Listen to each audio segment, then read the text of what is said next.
Sveiki! Tai ką, šį kartą susitinkame video formatu. Taip, tai yra tas pats naujienlaiškis, tik šį kartą jį reikia neskaityti, o žiūrėti ar bent jau klausyti. Turiu mažą špargalkę pasirašysi, ką norėsiu šiandieną jums papasakoti, ką įprastai tikriausiai sudėčiau ir į naujienlaiškį, bet išbandykim tokį formatą. Ir tarp kitko, jeigu jums tai patiktų labiau negu skaityti raštu parašytą naujienlaiškį, labai būčiau dėkinga už jūsų atsakymus, atsiliepimus, kad žinočiau, jog galima tą daryti ir dažniau. Taigi, nuo ko noriu pradėti, tai žinoma, kalbėsiu daugiausia apie Etsy ir kokia girta buvo vasara su Etsy. Vasara eina į pabaigą ir labai aplinkoje dažnai girdžiu ačiū Dievui, ypatingai tie, kurie turit vaikų. Aš pati turiu 2 vaikus, vieną mokyklinio amžiaus, kitą darželinuką, tai tikrai jau norisi tos rutinos, norisi išleisti į ugdymo įstaigas, norisi labiau įsivažiuoti į savo darbus, nes bent jau man asmeniškai vasara tai buvo labai chaotiška ir darbų prasme, ir asmeniniam gyvenime, ir todėl tie darbai galbūt net nebuvo tokie, kaip norisi, jų tiek daug, ar jie tokie tvarkingi ir efektyvūs, aš manau, kad daugeliui taip, ir tas atsispindi taip pat elektroniniai prekyboje ir Etsyje. Ir kokius be paimtumėm tikriausiai rodiklius ar paskaitytumėm straipsnius, mes matysime, kad vasarą pardavimai sulėtėja, išskyrus atostogos ar ne, atostogų kažkokios prekės, švenčių ir panašiai, bet apskritai ta vartojimo kultūra jinai sulėtėja, tada jau rudeniop pradeda atsigauti, ypatingai kas susijęs su šeimom, vaikais, ir pradeda įsivažiuoti ir prasideda tas toksai jau labiau busy, labiau aktyvus sezonas ir tai jaučiasi ir matosi. Šią vasarą turėjau progos prisiliesti prie gana nemažo kiekio Etsy parduotuvių ir tas braižas tikrai matyti beveik visose parduotuvėse vasarą tempai prekybos šiek tiek sulėtėja ir va dabar paskutinę savaitę, prieš paskutinę savaitę pradeda atsigauti pardavimai, tai tiesiog patvirtino visus trendus, turint omeny prekybos sales ar ne statistikas. Žinoma, išimčių irgi yra, išimčių yra tokių, kad labai gera vasara buvo ir kalėdinis, pavyzdžiui, sezonas prastesnis būna, tai visko būna. Bet tam tikra tendencija, ji vis tiek vyroja. Tai man smagu tame, kad vasarą turėjau progos tiek prie savo parduotuvių padirbėti, padaryti progresą, tiek prie klientų prisiliesti, padėti. Ir dabar mes žengiam į tą jau aktyvesnį sezoną pasiruošę. Ir, tikimės tokio didesnio bumo ir ruošiamės dar sparčiau. Tai ta vasara buvo tikrai visokia, bet, vasara, manau, tam ir skirta, ar ne? O mes dabar žengiam į rudenį ir laukiam labai kalėdų sezono, prekybiškai, ar ne, tai yra toks labiausiai Etsy sėkmingiausias sezonas, dėl to, kad Etsy yra ta vieta, kur žmonės ateina pirkti dovanų. Ir yra tokia, kaip sakyti, taisyklė pasakymas, kad Etsy kalėdoms reikia ruoštis, ar žinot kada? Iš tikrųjų tai visus metus. Nuo sausio 1 galima ruoštis kitoms kalėdoms, bet rugsėjis yra tas mėnuo, kada jau reikėtų būtinai susirūpinti, sudėti tam tikrus listingus, sutvarkyti hashtagus, attributes sutvarkyti, kur yra kalėdoms skirta, aprašymus galbūt šiek tiek pareaguoti įtraukiant, kad tais gali būti skirta kalėdų dovanoms arba Thanksgiving. Ir dar prieš tai turėsim ir juodąjį penktadienį, kas bus tikrai boom ir apie tai dar aš šnekėsiu atskirai. Tai jau kalėdom galim ruoštis dabar. Ir Etsy klubas, kuris startavo rugpjūčio 1 dieną, tai jau tu išvesim 1 mėnesį, baby, mūsų Etsy klubo, jis tam ir skirtas, kad ten kartu mes visi galėtumėm tam ruoštis, vieni kitiems padėti, kažkur nepavėluoti, kažkur galbūt padaryti tam tikrus žingsnius. Ir jau ne kartą iš Etsy klubo narių kelių ir gaunu asmeninių žinučių. Ir ką noriu prašyti? Tai jeigu norite kažko pasidalinti, tai toks intarpas, kuo jums padeda Etsy klubas, ar aš jums padedu, dalinkitės Etsy klube, kad visi matytų, ar ne, ar kažkokie pardavimai džiuginantys įvyko ar panašiai.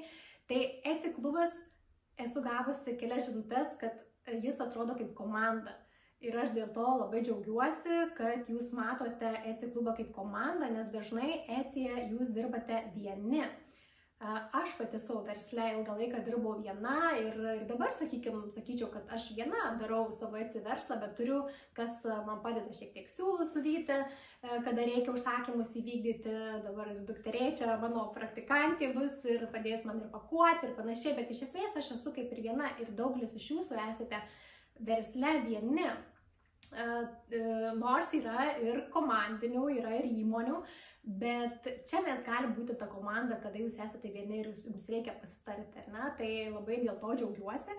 Ir šiai dienai, ką noriu pasakyti, tai klube jau yra šiandien, šiuo įrašinėjimo momentu, 72 nariai, dėl ko irgi esu labai laiminga. Aš galvoju, kad per rugpjūtį, sakykime, 50 mūsų susirinks, bus labai gerai, o po to tęsim tolyn, tai šiandien mes esame 72 ir aš manau, kad dar iki rugsėjo 1 kelios dienos, tai dar ne pabaiga. Turime taip pat naują Instagramo paskyrą etsy.klubas, tai labai kviečiu užeiti ir pasiekti. Ten dalinsiuosi, kas artėja, kas vyksta, tam tikrais ir patarimais, ir video bus, tai tiek ta paskyra bus ir naudinga turiniui, tiek ir kaip informacinis kanalas. Taip pat turime visiškai šviežią ir Facebook puslapį, tai kas neturite Instagramo, tai galite ateiti į Facebooko puslapį, ten dar tokio kažkokio aktyvumo didesnio nėra, bet tikrai irgi talpinsiu pagrindinę informaciją. Na ir ką, ir pirmąjį mėnesį, ką mes nuveikėm klube, tai vyko pažindinimasis, uždavėte jau tikrai ir nemažai klausimų, į kuriuos atsakinėjau, patalpinau 3 video, vienas apie Etsy skamus, kitas apie Etsy nuotraukų formatų pokyčius ir šiandieną išeina apie Etsy Payments Reserve sistemą, kada Etsy užšaldo tam tikrą dalį jūsų gautų pajamų, tai paaiškinsiu kaip, kas ir kodėl tai daroma, ar visada tai daroma ir ką tai reiškia ir čia labai išsigąsti. Ir taip pat supažindinu, kaip dirbsime su pačiu klubu, pačia platforma, kas manau, kad dar kis ateityje. Mes kartu nuspręsime, kaip dirbame toliau ir kaip naudojamės tą sistemą ir panašiai. Tai čia dar pokyčių, manau, bus, bet noriu pasidžiaugti, kad veikla tikrai buvo ir aktyvi ir dabar jinai dar tik ir aktyvės. Tai rugsėjį laukia dar 3 video, tokie mokomieji, sakykime, ar ne, video įrašai. Taip pat jau kelsiu vieną iš parduotuvių analizę, tai tokį kaip ir auditą parduotais padarysiu ir tai bus viena iš Etsy klubo narių parduotuvių. Bus galima pareikšti savo norą ir aš išrinksiu, kurią parduotuvę apžvelgsiu ir tai bus įrašas, galės ir kiti nariai pasižiūrėti ir savo kažkokių įžvalgų gauti. Taip pat jau pradėsime organizuoti pardavimų mainus, kurie bus skirti Etsy naujokams, kad gautų pirmosius pardavimus ir atsiliepimus. Ir bus tokia kaip ir užduotis, turnyras, nežinau kaip pavadinti, pasitikrink, dabar spontaniškai šio pavadinimas, kelsiu kasdienės tokias kaip ir užduotis, pasitikrink ir parodysiu tam tikras vietas Etsy parduotuvė, kur jūs galėsite pasitikrinti, ar tikrai pas jūs ten padaryta, ar gerai ten padaryta ir kažką pasitaisyti, tokios kaip ir smulkmenos, bet iš jų susideda labai daug. Na ir ką, tai pirmasis mėnuo baigėsi ir kas jau esate prisijungę, žinote, kad tą pirmąjį mėnesį turėjot nemokamai. Ir kas dar prisijungsit iki rugsėjo 1, irgi taip pat ateinant į visą mėnesį 30 dienų jums yra nemokamai. Tai toks kaip bandomasis išbandymo laikotarpis jums pasibandyti Etsy klubą, bet pasibaigus tam mėnesį įsijungia jau mėnesinė narystė. Ir kas prisijungėte šį mėnesį ir dar kas spėsite prisijungti iki rugsėjo 1, jums tas kitas mėnesis po nemokamo mėnesio kainuos tik 9 eurai. 9 eurai per mėnesį. Ir po nuo rugsėjo 1 ši kaina kyla. Tai ką noriu pasakyti? Noriu paraginti tuos, kurie dabar klausot ir nesate Etsy klube, bet galbūt galvojat, kad gal ateityje reikėtų, tai jungkitės dabar.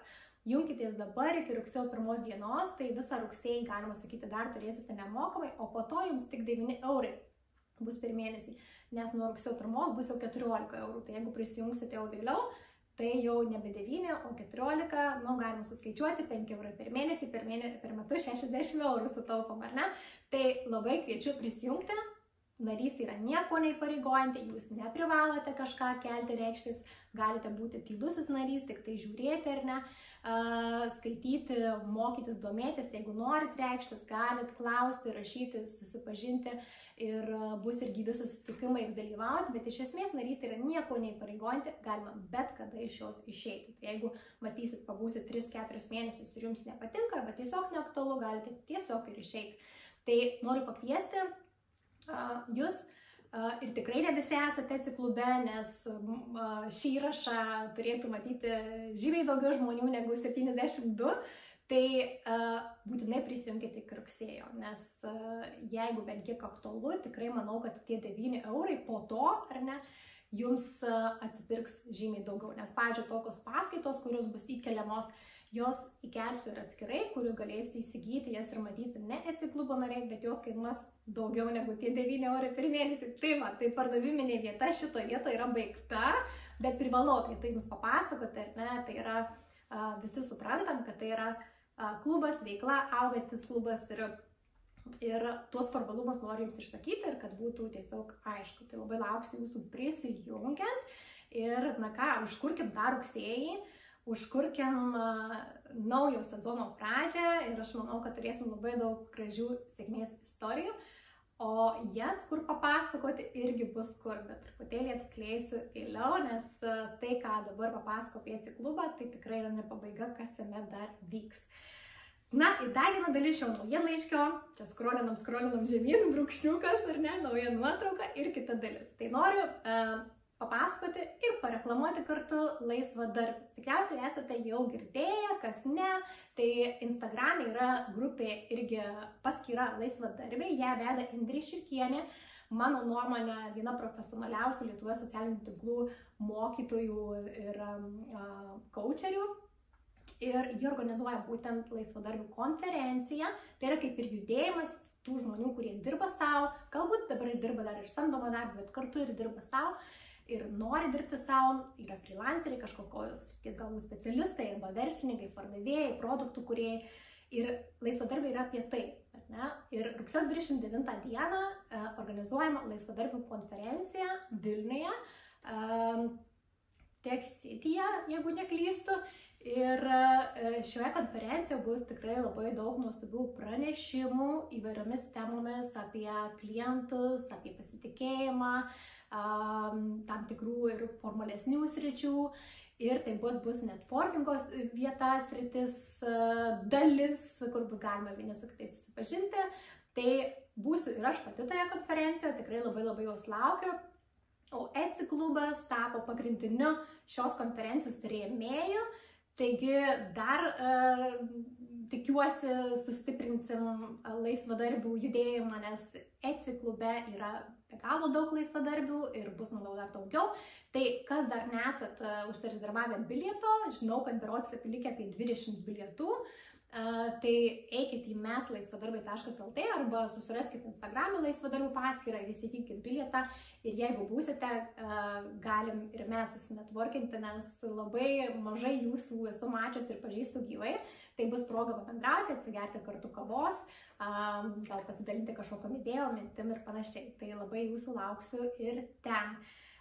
Na ir pabaigai, kaip įprastai naujienlaiškiuose visada būna tam tikros nuorodos, ar ne, kur ten paspausti ir kažkur nueiti ir pasižiūrėti. Tai šiame video ant savo žodžių nuorodos paspaudžiamas įdėti negaliu, bet jas palieku šio video aprašyme ir taip pat pačiam naujienlaiškį, kurį atsidarėte, tikriausiai matėte, kad yra visa eilutė nuorodų, tai galite ten sugrįžti. Visos nuorodos yra apie tai, ką jums šiandieną čia ir papasakojau. Tai labai ačiū, kad pažiūrėjot iki galo, kas pažiūrėjot, laukiu atsakymų, atsiliepimų ir labai laukiu jūsų ECI klube. Iki!